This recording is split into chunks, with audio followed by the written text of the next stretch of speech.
अस्सलामुअलैकुम दोस्तों और साथियों, उम्मीद है आप लोग खैरियत से होंगे।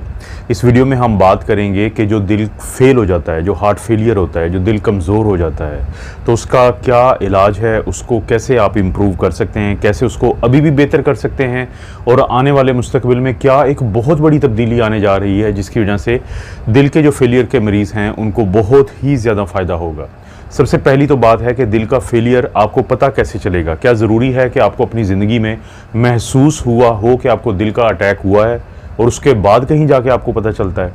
क्योंकि कहा यह जाता है कि 99% से ज़ायद जो केसेस होते हैं दिल के फेलियर के, वो दिल के अटैक के बाद या खून की नालियों के जो मसाइल हैं उसके बाद जन्म लेते हैं। और सिर्फ 1% आप कह सकते हैं कि वो दिल फेलियर होता है जिसमें दिल के पट्टे खुद ही कमज़ोर होते हैं और उनका कोई ताल्लुक़ नहीं होता खून की जो वो नालियाँ जो दिल को खून देती हैं उनके अंदर क्लॉट से।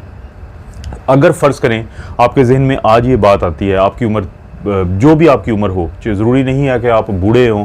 अगर आप जवान भी हैं और आप ये जानना चाहते हैं कि आपका जो दिल है वो फेल तो नहीं हुआ या फेल होने की तरफ तो नहीं जा रहा, तो कैसे पता चल सकता है आपको? इसका एक इब्तदाई टेस्ट है, इसका एक बुनियादी टेस्ट है, उसको हम कहते हैं दिल का अल्ट्रासाउंड। इन वीडियोज़ में मैं अक्सर जिक्र करता रहता हूँ कि आप एकोकार्डियोग्राफी करवाते हैं तो उसके ऊपर 2 चीज़ें आपको मिलती हैं जो दिल के फेलियर की तरफ इशारा कर सकती हैं। एक तो चीज़ होती है जिसको हम कहते हैं इजेक्शन फ्रैक्शन। इजेक्शन फ्रैक्शन क्या है कि दिल की वो क़ुव्वत जिसके ज़रिए या जिसकी मदद से आपका जो दिल है पूरे जिस्म के अंदर खून को फेंकता है। नॉर्मली ये 55% या उससे ज़्यादा होनी चाहिए, ये आपको बाज़ लोग 60% भी कहते हैं। यानी 55 से 60% से ज़्यादा अगर आपकी दिल की क़ुव्वत है तो आपका दिल फेल नहीं है। लेकिन अब जितनी ये कम होती जाएगी उतने ज़्यादा चांसेस हैं कि आपका जो दिल है वो फेल होने की तरफ जा रहा है। और इसका सादा अल्फाज में क्या मतलब होगा कि जब दिल के ऊपर खून आता है फेफड़ों से तो उसके बाद कितने फ़ीसद को वो पूरे जिस्म में फेंकता है जो जिस जिस्म को ज़रूरत है, तो इसको हम कहते हैं इजेक्शन फ्रैक्शन। अगर फ़र्ज़ करें कि किसी की इजेक्शन फ्रैक्शन 50 या 45% है, इसका ये मतलब हुआ कि 50% या 45% जो खून है वो फेंक दिया जाता है दिल की तरफ से पूरे जिस्म में और बाकी जो 50 या 45% है वो दिल के अंदर ही रहता है।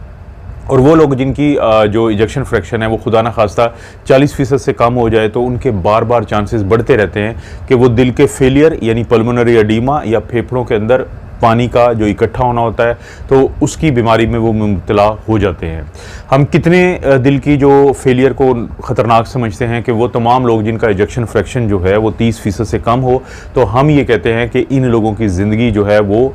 रिस्क में है। इन लोगों को बहुत सारी एहतियात करनी चाहिए, इनको बहुत सारा अपना इलाज करवाना चाहिए। लेकिन बहुत सारे लोग हमने ऐसे भी देखे हैं कि जिनकी जो इजेक्शन फ्रैक्शन है वो 20 और 25% के दरमियान भी चलती है और बहुत सारी चीज़ों का ख्याल रखते हुए वो ज़िंदगी में करते रहते हैं।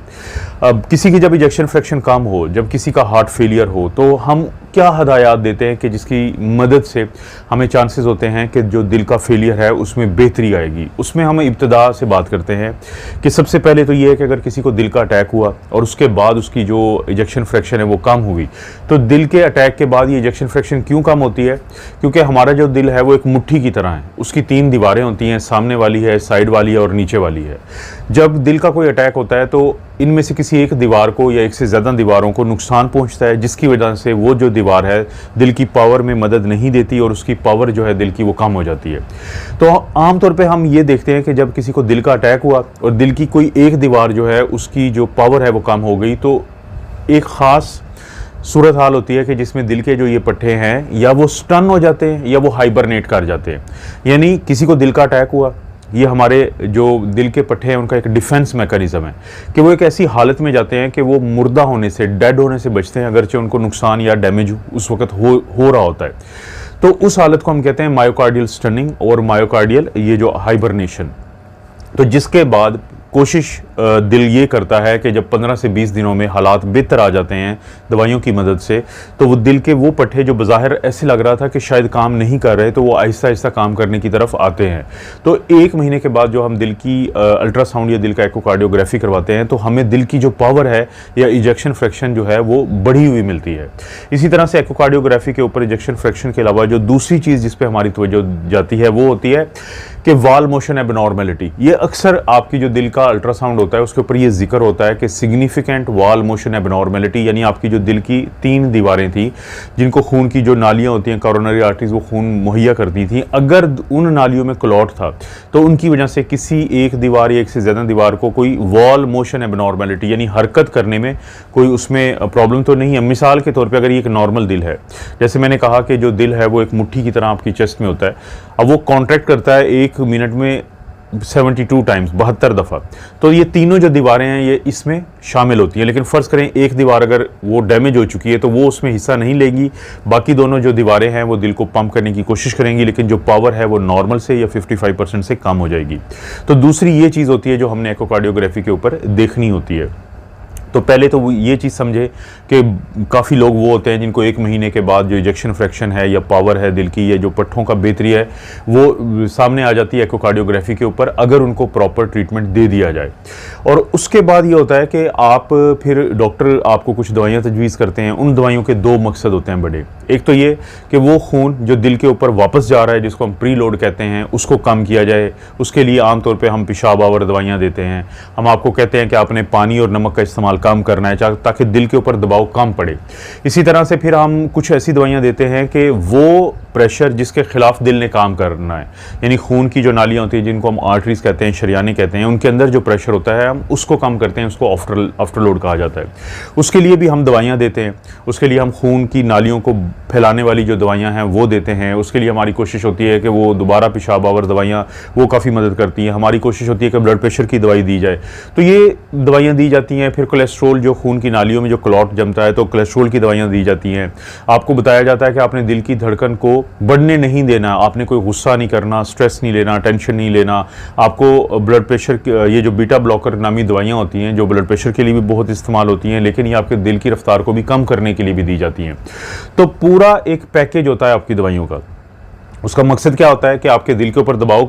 कम पड़े और आपका दिल कम दबाव के खिलाफ काम करे। तो आहिस्ता आहिस्ता हम यही समझते हैं कि इस तरह के लोगों के ऊपर जब दिल के ऊपर स्ट्रेस कम पड़ता है तो उनकी इजेक्शन फ्रैक्शन भी आहिस्ता आहिस्ता बेहतर होती जाती है।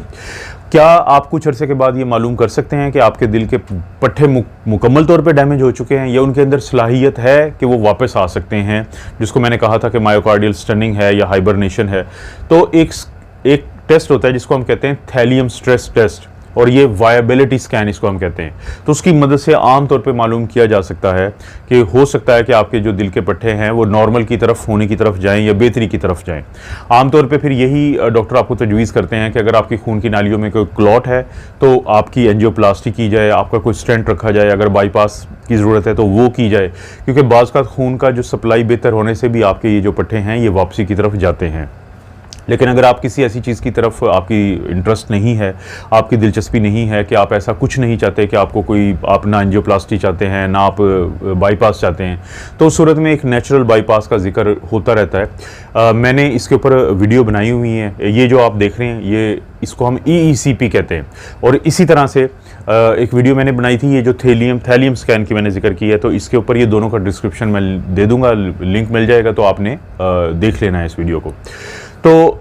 अब ये जो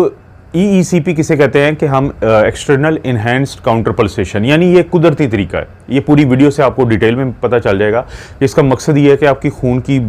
बड़ी जो नालियां हैं उनके दरमियान छोटी छोटी नालियों को जन्म देना, उनको हम कहते हैं कोलेट्रल्स को दोबारा, यानी ऐसा राब्ता करना ताकि दिल के वो पट्टे जहाँ तक खून नहीं जा रहा, क्योंकि वहाँ पे खून की नाली में कोई क्लॉट है, तो दूसरी साइड से कोई छोटी सी नाली जन्म ले। इस EECP के ज़रिए, जिसमें कोई सर्जरी नहीं होती, जिसमें कुछ दवाई नहीं दी जाती, सिर्फ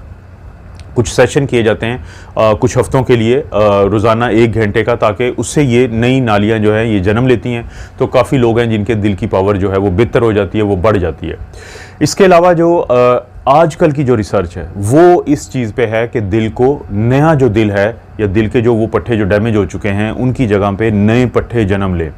देखें दोस्तों, जो मछली होती है या मेंढक होता है, उसके अंदर ये सलाहियत है कि जब उसके दिल को डैमेज होता है तो उसके दिल के नए जो पट्टे हैं, नए जो मसल्स हैं, नए जो, जिसको हम कार्डियोमायोसाइट्स कहते हैं, तो वो जन्म लेते हैं। लेकिन इंसानों के अंदर ये सलाहियत नहीं है। हाइबरनेशन और मायोकार्डियल स्टनिंग के अलावा ये सलाहियत नहीं होती। तो इसका फिर हाल ये निकालते हैं साइंटिस्ट के, या तो किसी और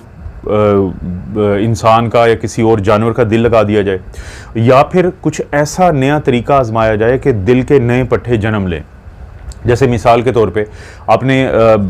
इसी साल सुना था कि एक जो सूअर का गोश्त जो दिल है, पिग का जो दिल है, वो एक इंसान को लगाया गया, और जो लगाने वाली टीम थी उसको जो लीड कर रहा था इंसान, वो भी एक पाकिस्तानी निज़ार डॉक्टर था। तो ये पाकिस्तान के लिए भी खैर के एजाज़ की बात है। लेकिन क्योंकि मसला ये होता है कि जब इस तरह के दिल हम लगाते हैं या इस तरह का कुछ हम कोशिश करते हैं, तो क्योंकि ये एक बाहर की चीज़ होती है, तो हमें इन मरीज़ों को ऐसी दवाइयाँ देनी पड़ती हैं जिसको हम इम्यूनोसप्रेसिव दवाइयाँ कहते हैं, ताकि इम्यूनिटी को कम किया जाए, ताकि हमारा जिस्म ये जो नया दिल लगाया गया है किसी और जानवर का या किसी और इंसान का, उसको रिजेक्ट ना कर दे, उसके खिलाफ रिएक्शन ना कर दे। अब जैसे ही हम ये इम्यूनिटी कम करते हैं तो उस इंसान को इन्फेक्शन होने का डर होता है, और यही हुआ था जिस इंसान को सूअर का दिल लगाया गया था, तो उसको जो पोर्साइन या जो पिग है उसका ही एक वायरस था, तो उसकी इन्फेक्शन हुई, निमोनिया हुआ, सेप्सिस हुई, और फिर वो इंसान जो है वो 2 महीने के अंदर ही दम तोड़ गया, जिसको कि ये पिग का या सूअर का दिल लगाया गया था। अब जो साइंटिस्ट की एक नई कोशिश है, और ये बहुत बड़ा एक इनकलाब आ जाएगा हो सकता है 2 से 3 साल के अंदर, वो ये है कि जो कुछ प्रोजिनेटर सेल उसको हम कहते हैं कार्डियक प्रोजिनेटर सेल, यानी HVP के नाम से हम इसको एब्रीविएट करते हैं कि ह्यूमन वेंट्रिकुलर प्रोजिनेटर सेल।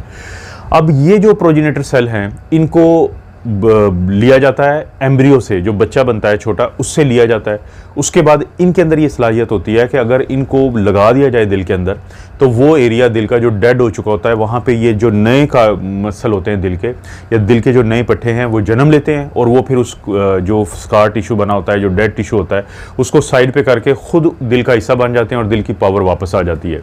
अभी तक ये ट्रायल कहाँ पे पहुँचा है? इसमें एक जर्मनी की यूनिवर्सिटी शामिल है, एक स्वीडन की यूनिवर्सिटी शामिल है, और जो एस्ट्राजेनेका कंपनी है, आपने नाम सुना हुआ, बड़ी मशहूर है, वैक्सीन की वजह से बड़ी मशहूर हुई थी। तो इनके जो प्रोफेसर्स हैं, इनके जो रिसर्चर्स हैं, वो इसका हिस्सा हैं इस टीम का। इन्होंने पहले ये, क्योंकि जो सूअर का दिल होता है वो इंसानों के दिल से काफ़ी मुमासलत रखता है,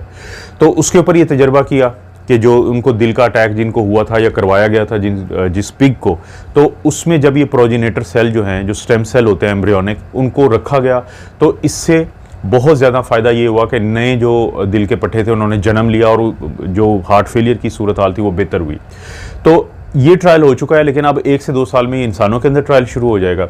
इससे पहले क्या प्रॉब्लम था स्टेम सेल के साथ? इससे पहले वही प्रॉब्लम था कि जो मैंने बात की कि जब बाहर की चीज़ लगाई जाती है, तो हमारा जो इम्यून सिस्टम उसको रिजेक्ट कर देता है, तो इसलिए इम्यूनोसप्रेशन करनी पड़ती थी, जिससे लोगों को इन्फेक्शन हो जाती थी, जिसको ये दिल लगाया जाता था, तो वो अक्सर नहीं बचते थे। अब हाइपो इम्यूनोजेनिक जो प्रोजिनेटर सेल जो हैं, उनको जन्म दिया गया है, ताकि उनके अंदर ही ये सलाहियत हो कि ये जो इम्यूनिटी दबाने के लिए दवाइयाँ देनी पड़ती है, जिसमें स्टीरॉयड भी हैं और बाकी भी इम्यूनोसप्रेसिव दवाइयाँ होती हैं, उसकी ज़रूरत ही ना पड़े। जब वो दवाइयाँ नहीं देनी पड़ेंगी, जिसको दिल लगाया है, ये जो प्रोजिनेटर सेल लगाए गए हैं जो कि नया दिल बनाएंगे, नए दिल के पट्टे बनाएंगे, तो उसके बाद जो हालात हैं वो काफ़ी ज़्यादा बेहतर होंगे और रिजेक्शन के चांसेस कम से कम होंगे।